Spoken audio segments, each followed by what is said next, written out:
I'm going to tell you a few condemning statistics. About 60% of people, especially teenagers, people in their young 20s, when they hit that 19 through 22 age, they leave the church.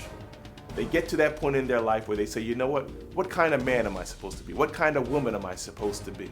And the faith that they grew up in, the church that they attended, they say, you know what, for me to have my full life, to be really happy, to be really successful, to get all the things that my mind wants and that I think would make me happy, that answers the question of why am I here? Who should I be? And I want to live the best life that I can.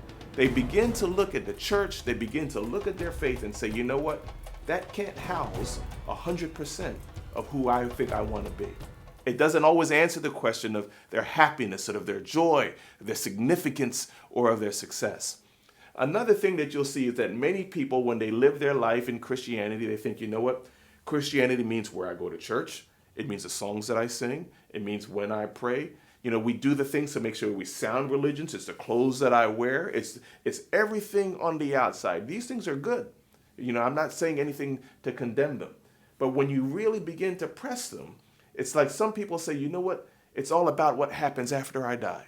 I'm going to go through this existence of do's and don'ts so that after I die, I know where I'm going to spend eternity.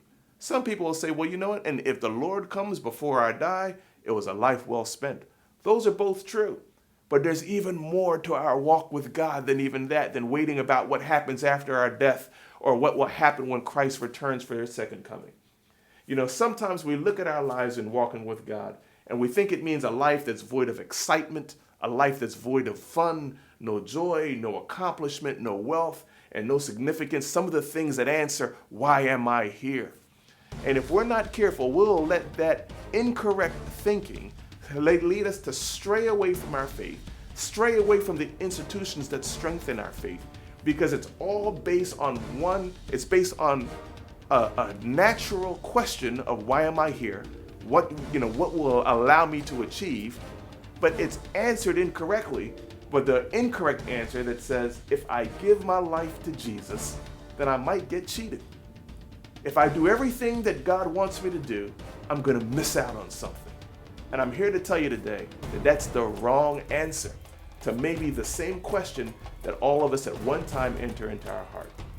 Whatever it is that God has in store for you, it is the very best thing you can ever become.